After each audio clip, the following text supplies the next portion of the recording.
The title of this afternoon's meeting is Blessed be the Undone, Theopoetics and the Magic of the Ordinary. Glynn is a fine poet, and he will tell you what he's going to do when he takes over from me in a few moments. But he's provided 20 or so of his poems, which most of you, I hope, have been able to access. And he will select a number from those poems, and then at the end he will, after he's done that, he will reflect on a theme that runs through them. Glynn, thank you very much for being with us, and now over to you. Thank you very much, Dick. It's good to be with you. I suppose the first thing that I want to just ask if you can hear me properly. If you can't, then maybe a little note on the chat thing, it'll pop up and I'll know to up my volume a bit. It's good to be among friends and recognize a number from Common Dreams conferences. And it's also nice to have Myra here with me from our parish. Welcome, Myra. Nice to have you in this gathering too. As Dick says, I've been a minister for 36 years, and should just, when you use words Anglican and Presbyterian, they're slightly different in a cross-Tasman context. My Anglican experience is a bit more like the Diocese of Perth, broad and liberal-ish. and Presbyterian, well, certainly St. Luke's is on an end that would fit with more liberal end of the Uniting Church. It's a kind of on the great, gay, lesbian inclusion debates that I'm sure you've had on your side of the ditch. The Presbyterian Church is about 2/3 against, 1/3 for. And of course, we're well within that 1/3. So you wouldn't call us a liberal-minded denomination. And there is no Uniting Church here, but of course there's a Methodist Church, which are much more liberal than Presbyterian. Anyway, so that's a little bit of a background on there. Of course, my experience as a minister has shaped my introduction, I suppose, into this form of blessings. Partly because, at the end of every service, as an Anglican, you give a blessing as an Anglican minister, and as a Presbyterian, you give a benediction. Those two words are actually synonyms. There is no difference. There's just a different language, and we'll talk about that in a bit. But I've also been increasingly, all throughout my ministry, this idea, are you just a passive recipient of a blessing via the priest or minister to you sitting in the pew? Is there something that God is doing to you? Or are you somehow participatory in this blessing?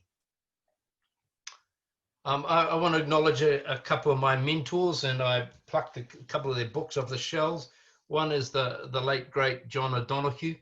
Some of you will have come across Benedictus. The introduction in there on what is a blessing is well worth reading. And of course, my other mentor is one of Melbourne's finest. In fact, he's one of the world's finest, one Michael Lunig.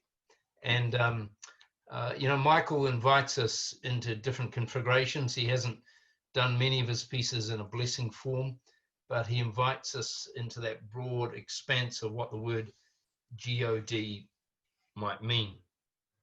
And I suppose tonight, this afternoon for you, I want to start off with one blessing, which gives a bit of an introduction into the area of blessings, but raise the question, what is a blessing?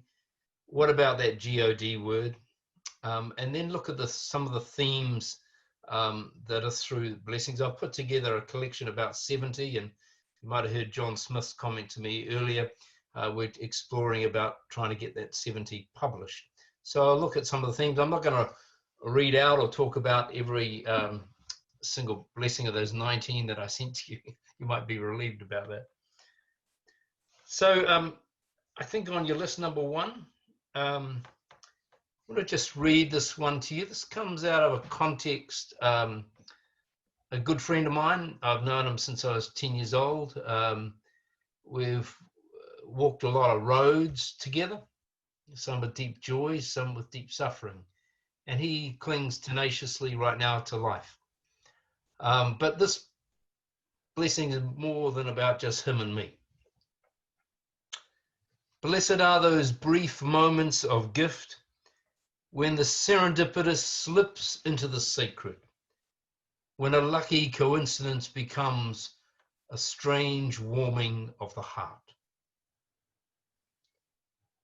Blessed is the hand there to be held and the one holding, both onto the life that flows in through under the expected, hoping, as the beeping monitors serenade.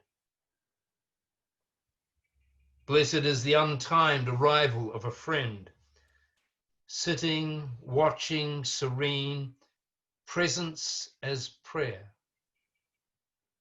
wordlessly knitting a garment of moments past with moments present. Blessed is that bird on the outside windowsill, visiting each day as if to say, "Are you okay?" No wonder holy spirits are oft ornithic, leaving a gift, a crevice in time. Blessed are those brief moments of gift when the serendipitous slips into the sacred, when a lucky coincidence becomes a strange warming of the heart.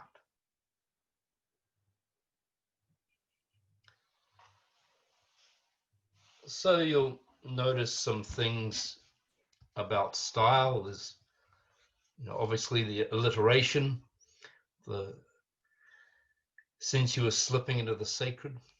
There's also a reference there to John Wesley with his strange warming of the heart. But more importantly, there's a sense of sacredness. And I suppose one of the labels, as well as progressive, that could attach onto me is mystic. And, there's that great little story you've probably heard, 2 fish swimming out past the Great Barrier Reef, and one says to the other, "Where's the ocean, mate?" And, obviously we're in it. So the mystical understanding of God, also known as the sacred, is that we're in it. Meister Eckhart, God is closer than our breath. In other words, everything is infused with the sacred. And certainly in Māori theology, the indigenous people of our land here, there's that sense of sacredness. So you might have noticed this jade, we call it greenstone, around my neck. The spiral is an unfolding, but greenstone is actually a living stone. So it's appropriate to say a karakia, a prayer, over it before you gift it to somebody. And a karakia, see, I understand it in a progressive sense. A prayer is not asking a divine being out in space to bless this stone. It's an acknowledgement of the sacredness, that the connection. And now I've got another piece here on my desk, you see. But there's some really interesting things in New Zealand law in the last 10 years that there is an area of bush, a big national park, that's actually treated legally now as a person. It's called Te Uruera, and I'm on my way there tomorrow, actually. And there's a river, the Whanganui River, again, which is treated in law as a person. So this whole split between the animate and the inanimate, is very interesting in the sacred. On verse, where are we? Verse 2 about the word holding. I use the word holding instead of prayer, partly because I think the word prayer has been corrupted by this thinking that it's primarily a verbal exercise. A little John O'Donoghue quote: "What is nearest the heart and often farthest from the word."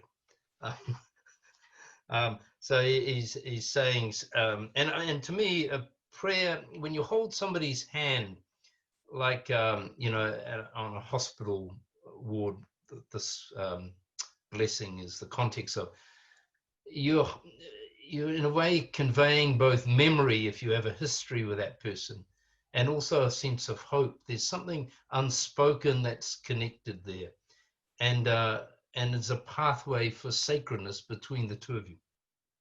So holding is a word that I use quite often. I also use the metaphor in the next verse about knitting, and knitting present and past and future.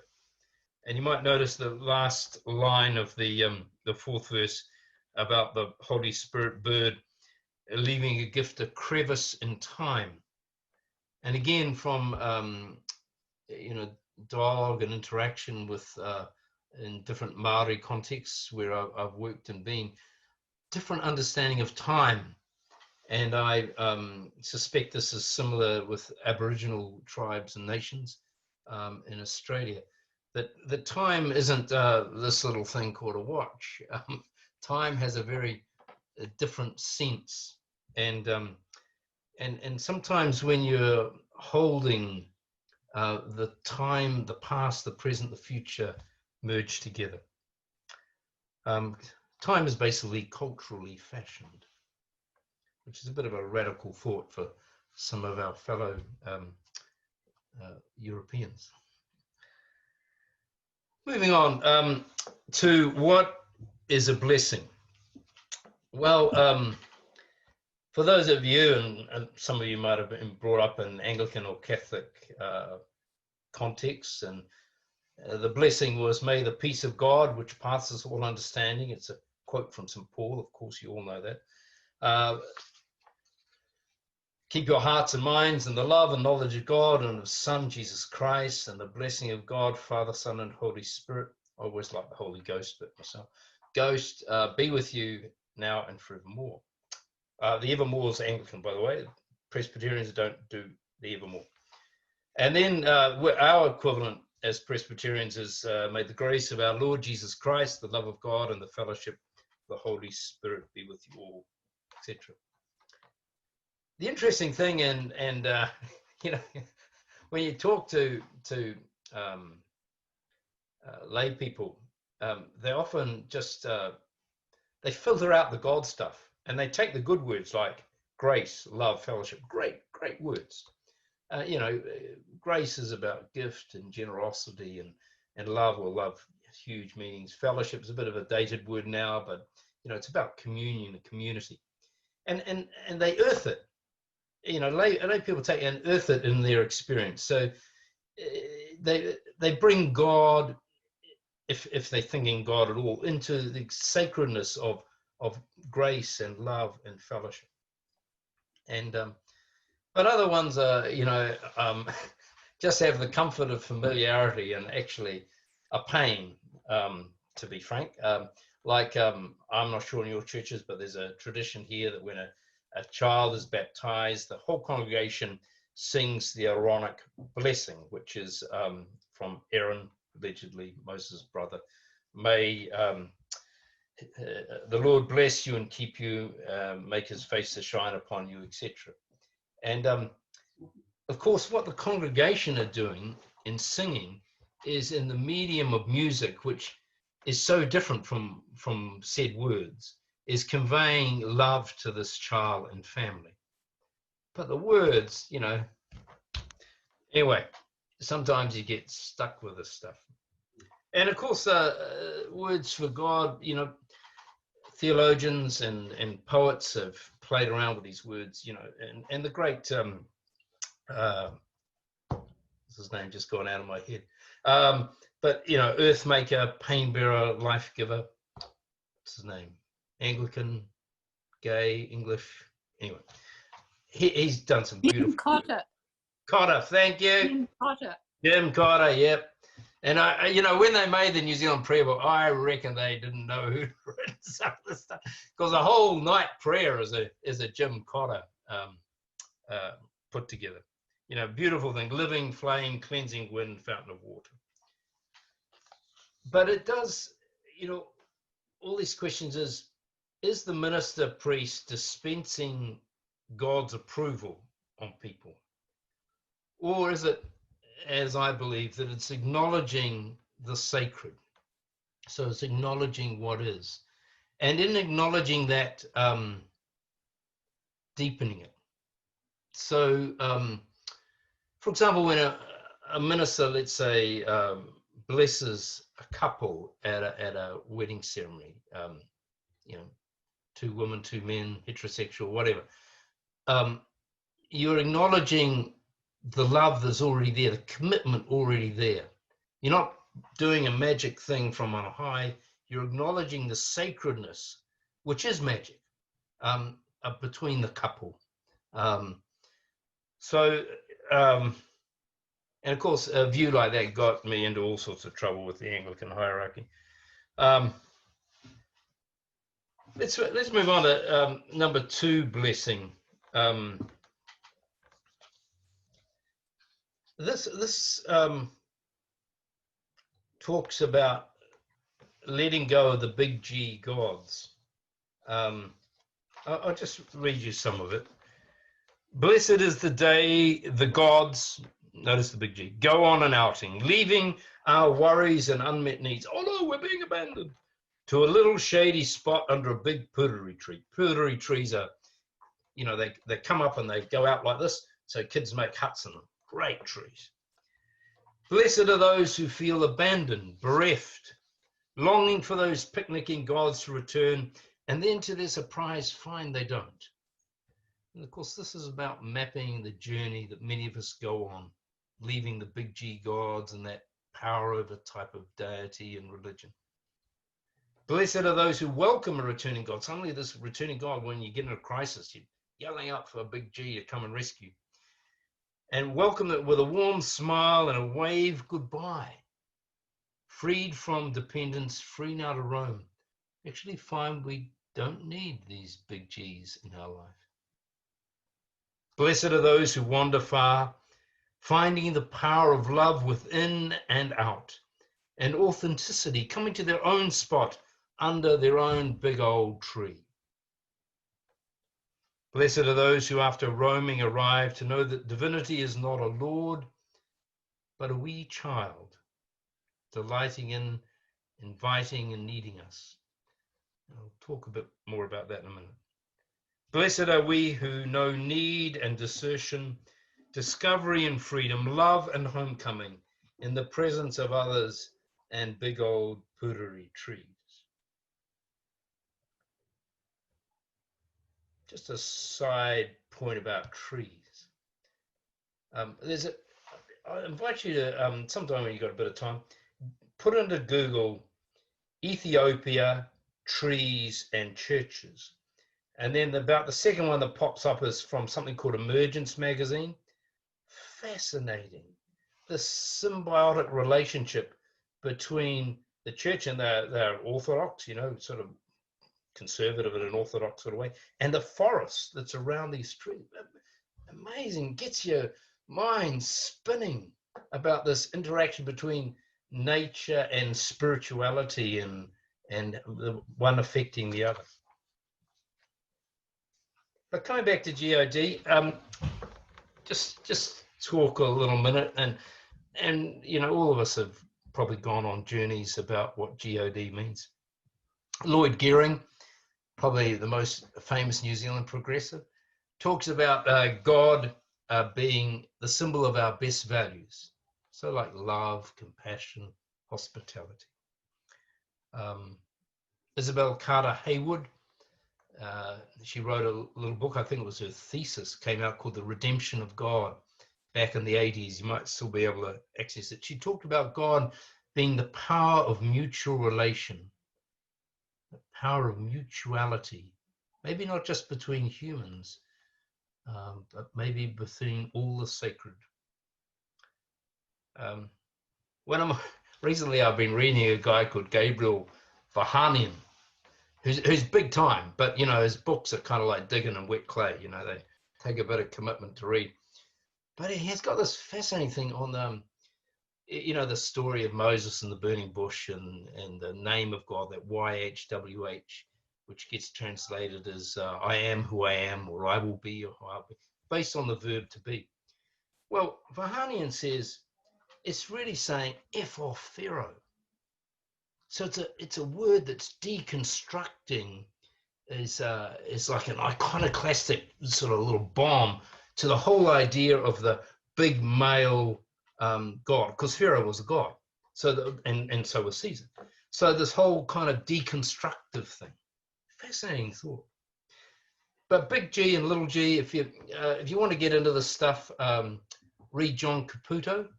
If you come from a more evangelical tradition, you might find Pete Rowland's helpful.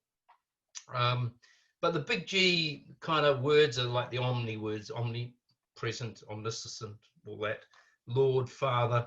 And then words associated with the little g, there's some metaphors in the scripture tradition, like lamb, like crucified savior. But these are weak metaphors about loss, and of course the child, who's a weak, it's a weak metaphor, a child. And of course the expendables, and this feeds into the whole notion of that we have through the Westar studies about Jesus and his upside downness, flipping things upside down, and flipping, I believe, the whole idea of God upside down. But unfortunately, the institutional church latched onto the word Father, and the patriarchy that came back in charge of things made this top-down Father God stuff. I won't read number 3, the drip, but what I'm playing with here is God as a verb. So God, not the water, not the tap, but the kind of movement, and deliberately that pun, drip. I don't know if you got it in Australia, but you know, you call somebody a drip, it's not a compliment, you know. So it's a play on words there, and just goes. It's a poem asking you to enter into this idea that God might be this weak metaphor.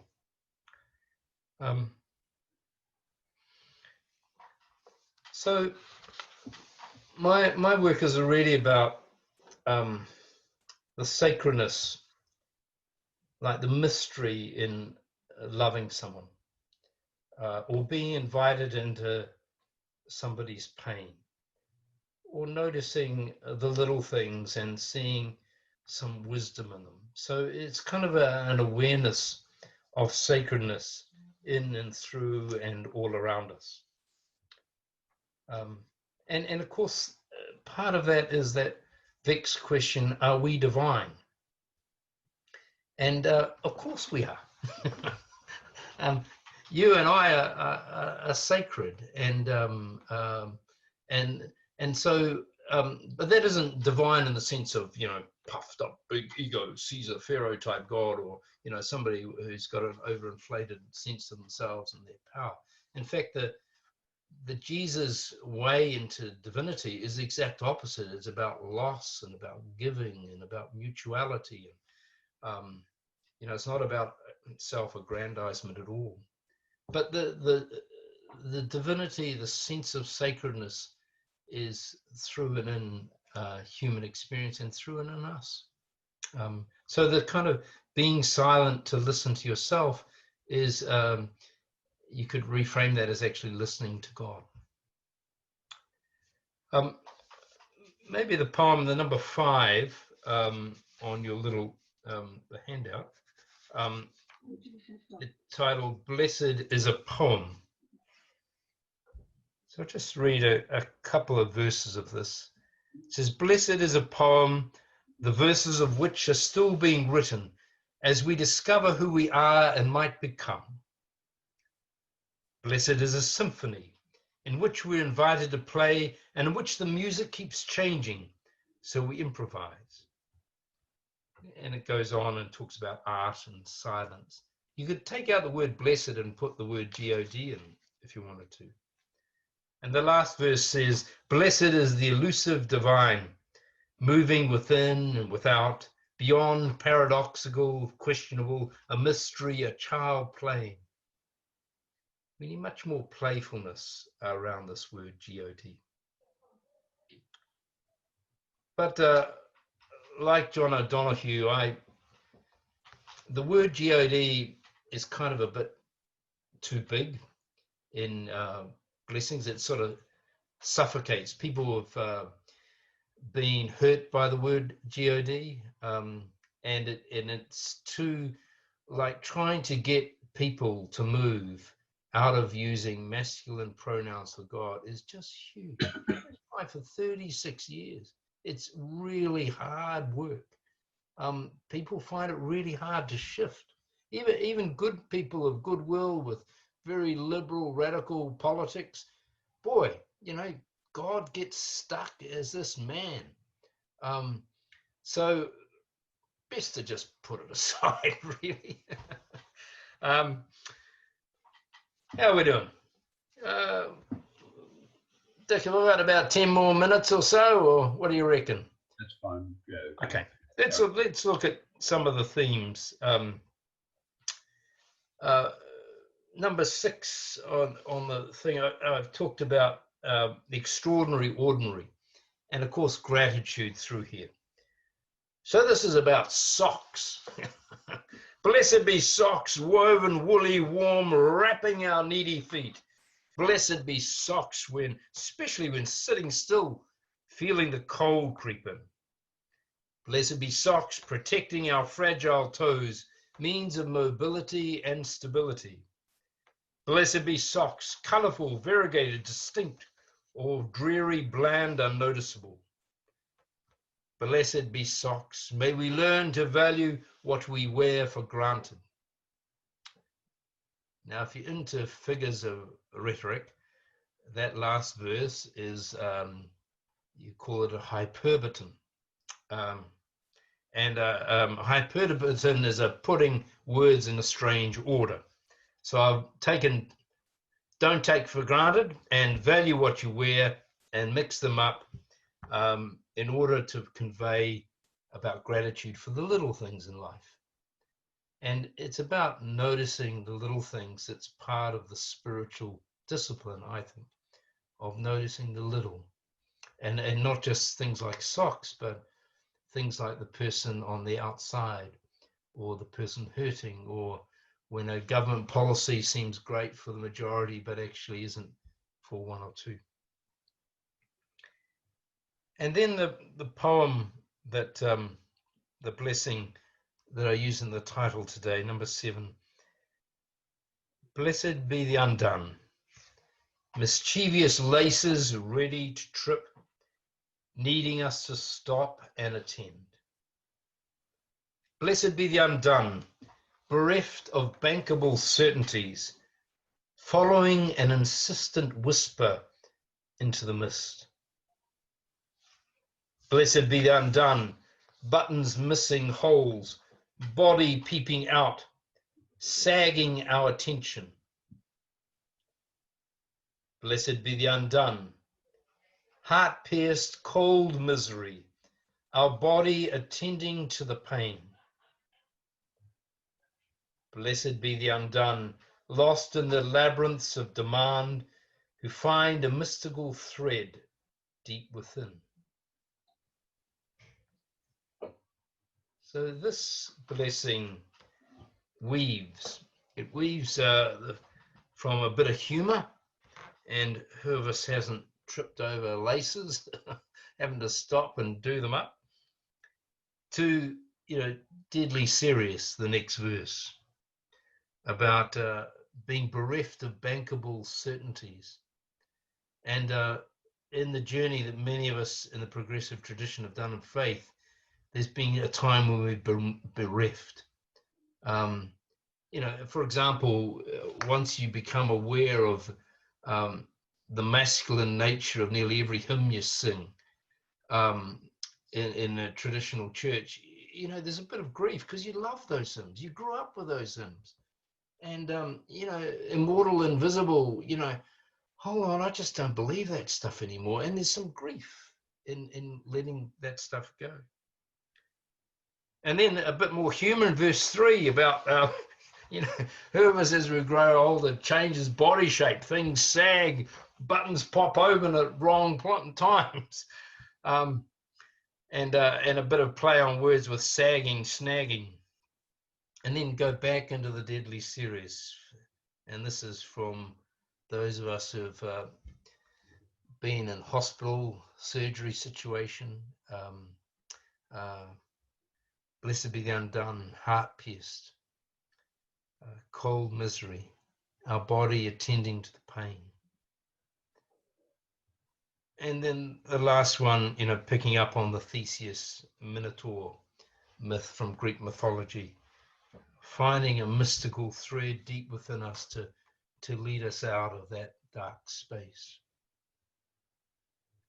I stuck a little quote from Kierkegaard at the bottom. So the whole undoneness is, it's actually a pathway, of course, into wisdom, but it's a hell of a painful, and you don't wish it on anyone. But in another sense, leaving a button undone embarrassingly as you get older, or something else becoming undone, or your shoelace. It's an everyday thing that just happens. But it's our frailty. It's incorporating our frailty and kind of laughing at it and celebrating it. That that's who we are. I'll skip over the cake one, but it deliberately plays with our sensuousness, and words can evoke a sensuality, and of course it has this last verse about blessed are kitchens catering for the spiritual and stomach, and churches catering for the stomach. So you have this church and kitchen relationship. It's a bit like trees and churches in Ethiopia. But, what comes first, the kitchen or the church? and Hal Telsig, who came out, I think he came to Melbourne, he said, well, the kitchen came first. We came out of the kitchen, the whole communion business. Brent White, well, that was the kitchen coming first. We ate together, we celebrated together, we had a good time, we cared for each other, and out of that grew the rituals that, today we'd call Holy Communion. But this relationship of churches and kitchens, maybe, if you're planting a church, okay, you plant your forest, then you make this meeting house and eating house side by side.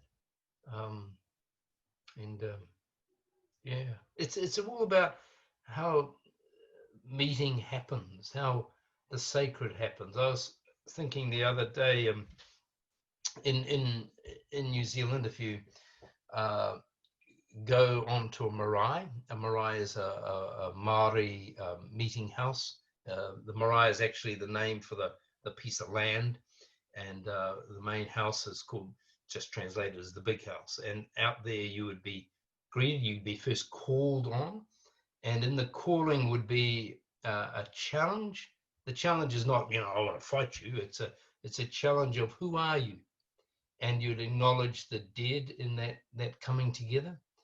And then there'd be speeches, and the speeches are around two Māori words, both of which are difficult to translate, but one is mana, which is kind of your inner power sense of who you are.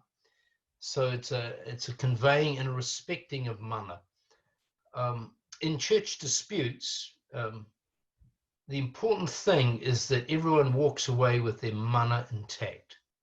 Even those who lose the debate try to maintain their sense of self, their dignity, respect for them as a human being, their authority, all that's in that word mana.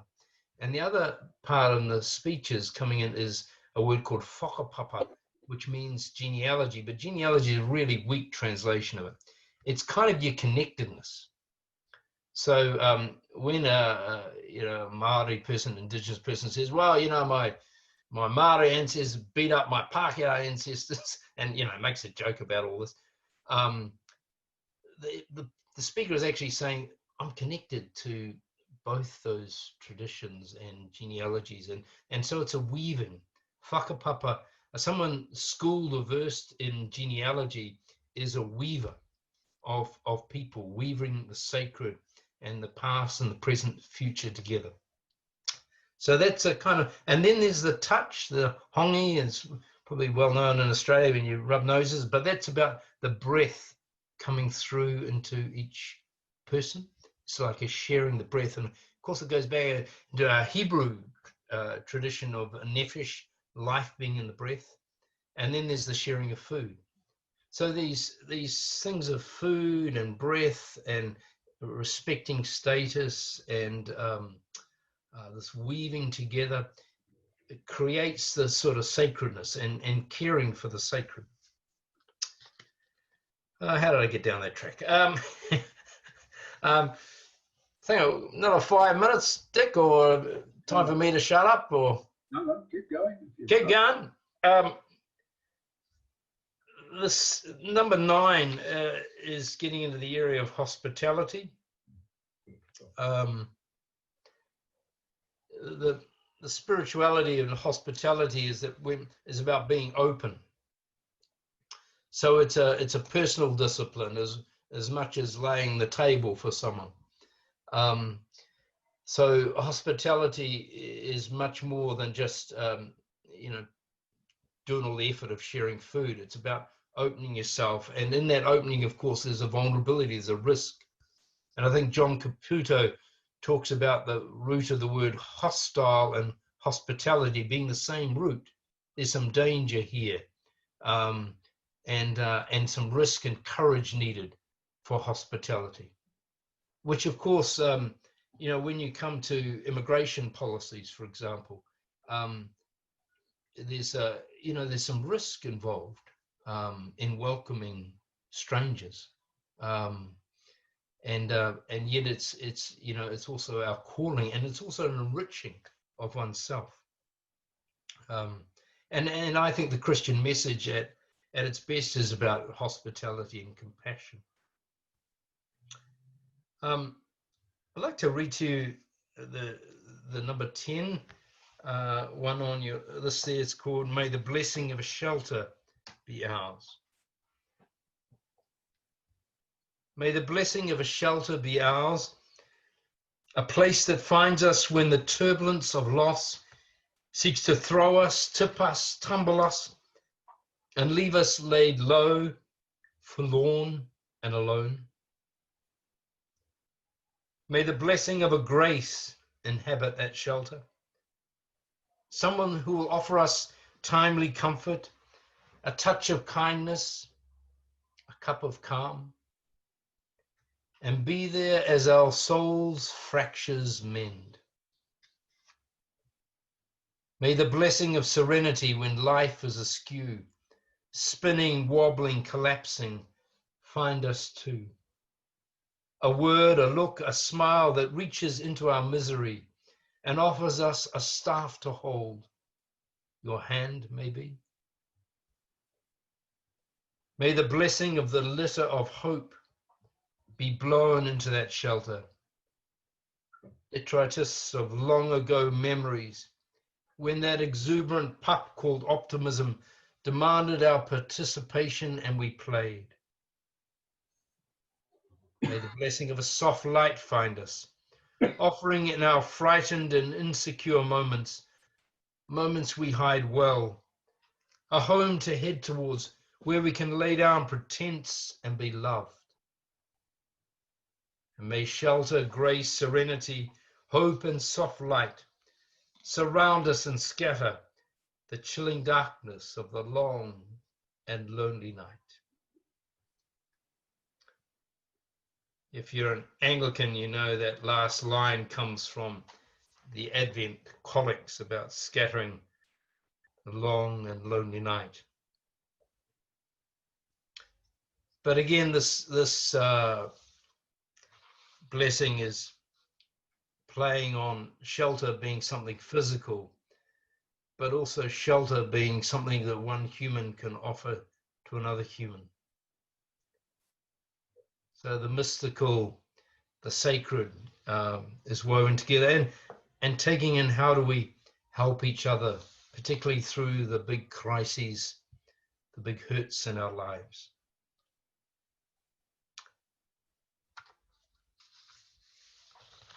I think maybe just one more, and this is a fun one. It says, "Blessed are the forgetful," and maybe it's fun because you know, at 61 years age, you know, I'm having a few senior moments now and then, particularly when you know, from my old life, Bishop said, "Did you do that?" Oh, I can't remember.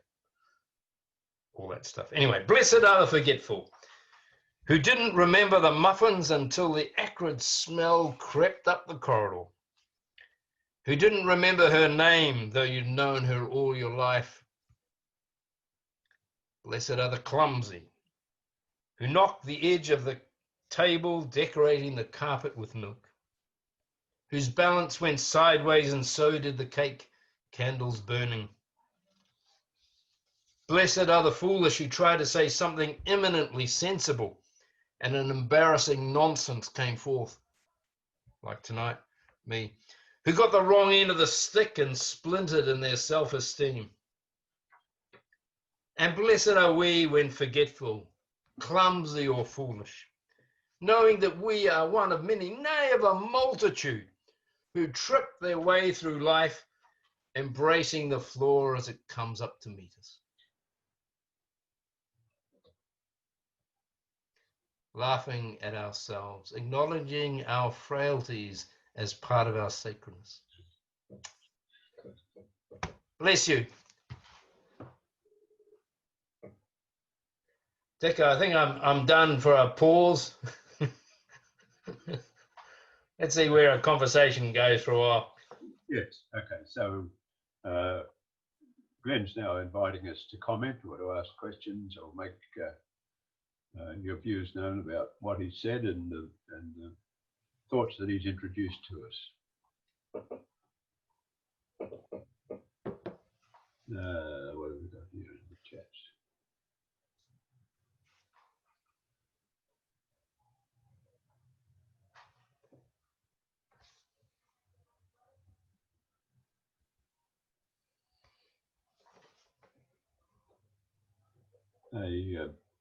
A comment from Angie Griffin. Again, during COVID, many have found themselves bereft of the bankable certainties they held on to in life as they'd known it. Anything that you'd like to say about that, Glenn? Yeah, I mean, I think context here is really important. Our context is quite different in Auckland. We've had 2 lockdown areas, and the second one, which we're hopefully coming to an end of, the mental well-being of people was much more of a challenge, even though it was shorter and less intense. The first one, with Jacinda in the lead, you know, we got behind it, yay team, we were going to beat it, and we did. And then, of course, it came back. So the whole kind of helping each other and how to do that online, how to encourage each other, you know, was huge. But I speak, you know, just from an Auckland context, and I know your experience has been, Melbourne has been a heck of a lot tougher.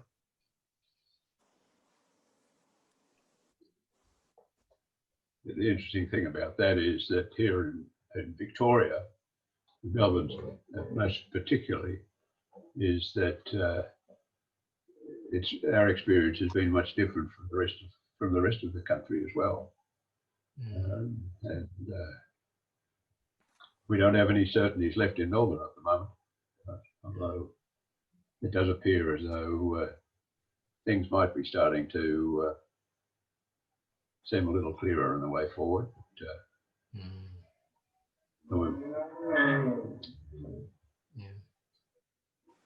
One of the comments here, Dick, on the feed is about that phrase, an exuberant pup called optimism.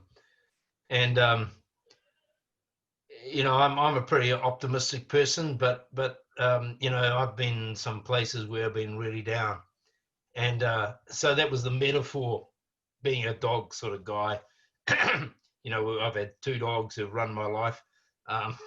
And you know, when they're puppies and they, you know, just always, wow, what a, and, you know, I think, oh, wish I could have that kind of optimism and hope. And I do, you know, in community and with others, we build hope together.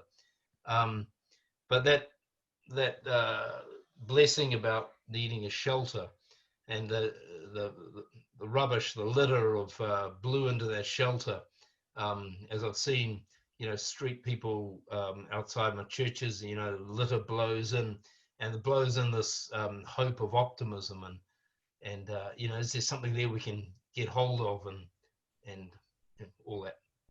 So that's where that metaphorical use of the pup called optimism came from. Glynn, may I ask you something? Yeah, go for it. Glynn, you wrote in your introduction that we received, I love the sea, the sand and the surf.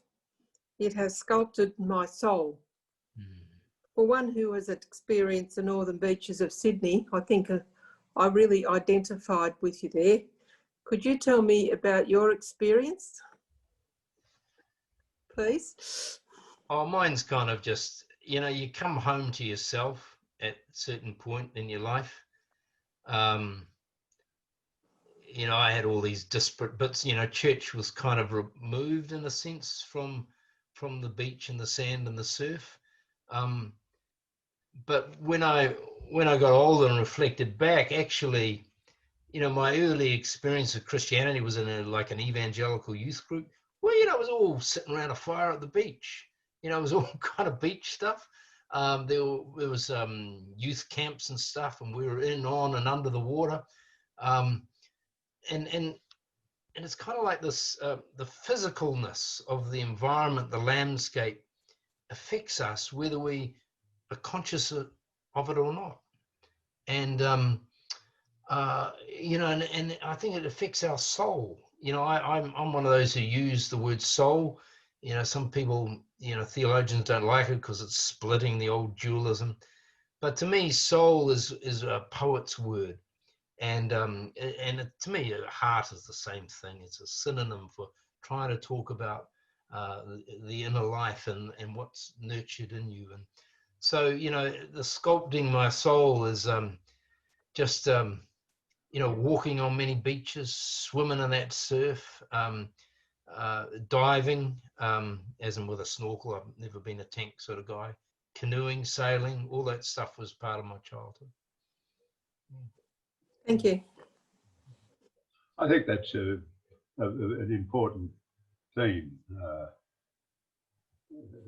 People who live in cities and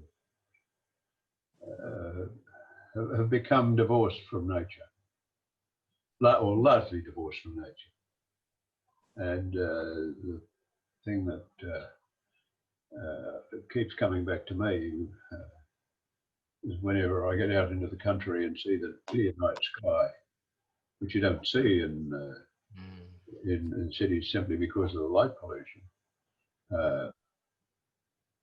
immediately gives you a feeling of awe, but also a feeling of connection with the cosmos, with nature.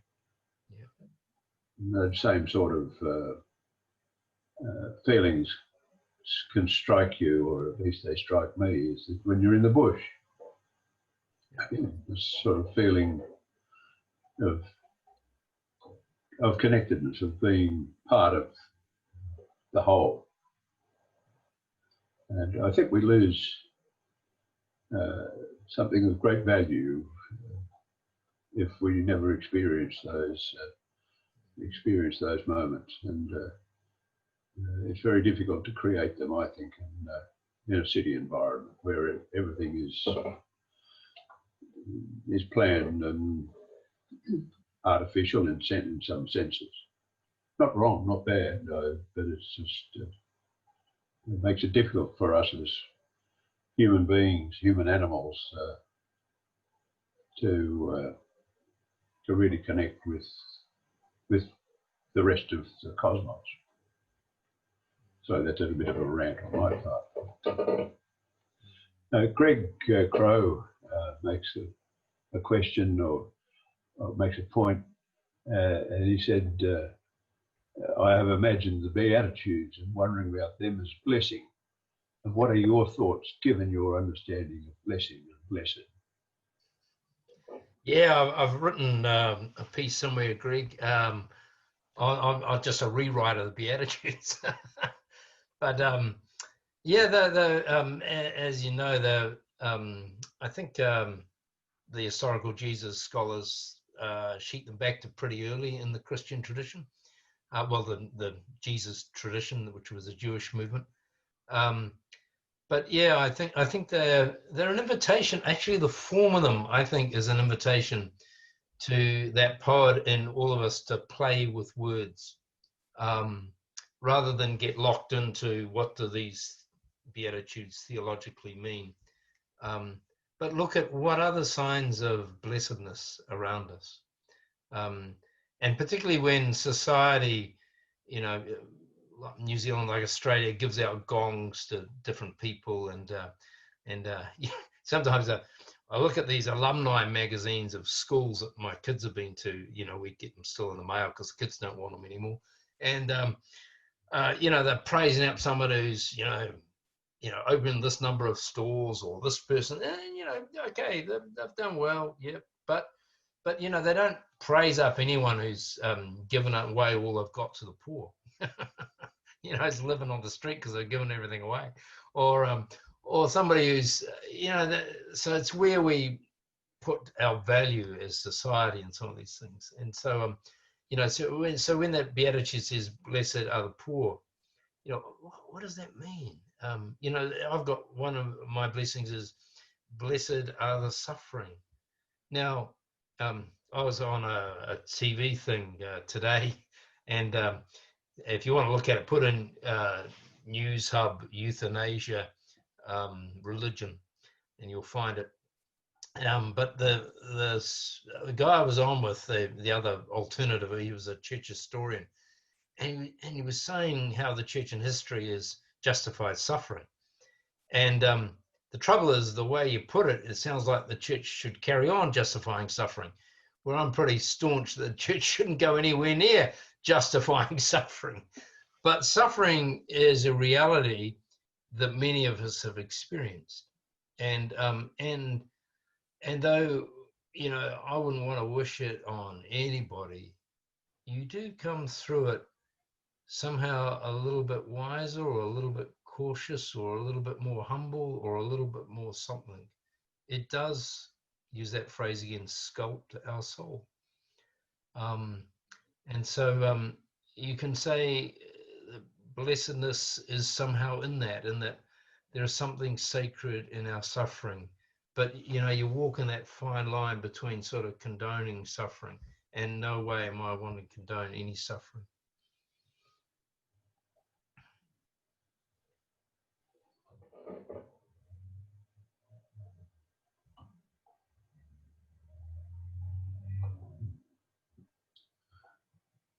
Any further offerings? Rosemary asks, are the blessings available as a book? Glynn addressed that earlier in the piece. The answer is not yet. But he did make the point that they are in the public domain, and he very generously has invited us to use them with attribution, which of course you would do anyway. So that's If you're on Facebook, if you use that medium and you want to send me a friend request, I run a very public Facebook. So I'll click, yep. And then if you scroll through my posts, you'll find quite a few that way. But I am hoping that maybe there'll be a publisher on your side of the ditch you might be interested in, and hence my conversation with John Smith about that. So you're in conversation with John? Yeah, we've been having a natter. Yep. Okay, that's good. Okay, well, I think everybody's exhausted, no, not exhausted, but emptied themselves of comment and so forth. Glynn, I want to thank you on behalf of everyone who's participated this afternoon. Been very generous of you to do this. Fascinating for us. It's, I think, your first day of daylight saving today, and that caught us out a little bit because I didn't really want to intrude too much into Glynn's evening, and found that in fact it didn't quite work that way. So it's now something like 7 p.m. or a little after 7 p.m. in Auckland. So thank you very much for your generosity of spirit and your creativity. I think you've given us a great deal to think about, and a resource that you've allowed us to tap, which I'm sure many of us will want to do. So thanks very much. I ask everybody to use the reaction button at the bottom of your screen, the hidden thing, and clap or thumbs up or whatever it is that you would like to do to convey your thanks to Glynn. Let me tell you a little about the next meeting which we have, which will be on Sunday, October the 25th at 4 p.m. Melbourne time. Melbourne summertime will be. We've got two very interesting people who are going to talk to us.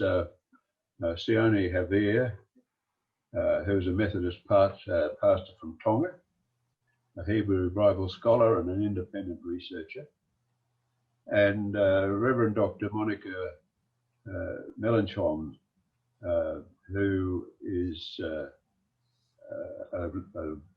lecturer in Hebrew Bible at Pilgrim Theological College here in Melbourne. Originally is a Lutheran from India, well known to many of us here in Melbourne for her erudition and so forth. Sione and Monica are married, which is a good thing. Why? Well, it is a good thing. It's a vision of the future, I think. The topic is some rich and varied approaches to the biblical text from recent times. And Sione will introduce island readings of the Bible, and Monica will look at reading scripture in the context of religious plurality, reading the Bible alongside other sacred texts. So that's, I think, going to be a very interesting session. And I look forward to seeing you all then. Before go, maybe I'll just give you one last blessing as we go on our way. But maybe from these guys, yeah, hi everybody. And you know, it's this is a teddy bear. This one's called Huckle Bear. It was given to me by one of the kids. You know, you probably heard about these bears that popped up in windows when we had a lockdown here the first time in Kiwi land. And it's interesting, you know, it's on one hand, you know, it was for kids. So everyone was out walking around the neighborhood. We were allowed to walk and you know, pointing out bears and a kind of a, you know, it was a fun thing for kids. And then it became a kind of a sort of symbol of solidarity. And it started to take on a kind of a power of its own. It's really quite interesting from a religion, spirituality point of view. But here's a blessing about teddy bears. Blessed are the teddy bears, newly acquired and elegantly attired, and those long on our journey whose love has worn bare. Blessed are those who love through thick, thin, tries and tragedies, mud, grease, and the washing machine, always there when we roll over. Blessed are the teddy bears with furry arms open wide for hugs, in a world closed up inside for fear of being hit with heartache, hurt. Blessed is the unearned, unsought embrace of teddy bears, whether you're poor, pretty or plain, conventional, different or brainy. Blessed are we, teddy bears, who counter the fear and hurt of life with the simplicity and grace of unconditional love. Well, Blessings all. and to you too. You. So farewell, folks.